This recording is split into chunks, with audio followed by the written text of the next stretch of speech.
আমরা না 2-4টা ইট ভাঙছি। তো সেই ইটটা যখন ধানমন্ডি 32-এর ইট হয় তখন বিষয়টা খুবই স্পর্শকাতর। সেটা আমাদের উচিত হয়নি। হ্যাঁ, এবং আমরা সরি ফিল করি এই জন্য যে এটা আমরা ঠিক করিনি। তো এটা তো বাংলাদেশের মুক্তিযুদ্ধের ইতিহাস, স্বাধীনতার ইতিহাস, বঙ্গবন্ধুর ইতিহাস। তার এই বাড়িতে তার পরিবারের সদস্যরা নিহত হয়েছে, খুব শহীদ হয়েছে। সে জায়গা থেকে আমরা এই যারা আন্দোলনের পরবর্তী সময়ে এই জায়গায় রাগ ক্ষোভ দেখিয়েছে ইনস্ট্যান্টলি, তারাও অনেক ভুক্তভোগী ছিল। যেমন আমি গুলিবিদ্ধ ছিলাম, আমার গায়ের ঘা তখনও শুকায়নি, এরকম একটা অবস্থায় ছিল। রিমান্ডে নির্যাতন, দফায় দফায় নির্যাতন। সেই জায়গা থেকে যখন এটা মানে ব্যাপকভাবে সাড়া ফেলছে যে সবাই ধানমন্ডি 32-এর দিকে যাবে, তখন তাদের সঙ্গে আমিও ছিলাম।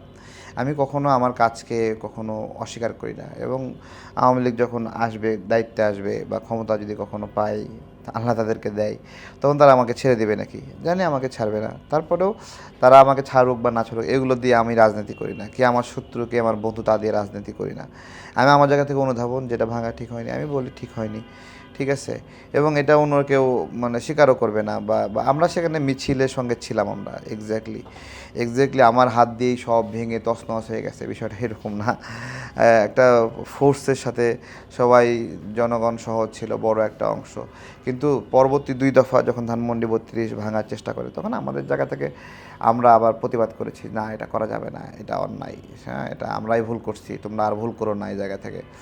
তো ওই স্টেটমেন্টগুলো কিন্তু পরবর্তীতে আরও অধিকতর ধ্বংসযজ্ঞ থেকে এটাকে রেখে দিচ্ছে কিছু কিছু অংশ স্মৃতিচিহ্ন, যেখান থেকে আবার রিস্টোরেশন সম্ভব। এবং আমি মনে করি সরকারের উচিত এই মুহূর্তে রিস্টোরেশনে হাত দেওয়া, এটাকে আবার আগের মতো করে বানিয়ে দেওয়া। এটাই সম্প্রীতি। রাজনৈতিক জায়গা থেকে ভুল বোঝাবুঝি থাকবে, ভুল করবে অনেকে, ভুল থেকে ক্ষমা চাবে, ঠিক আছে।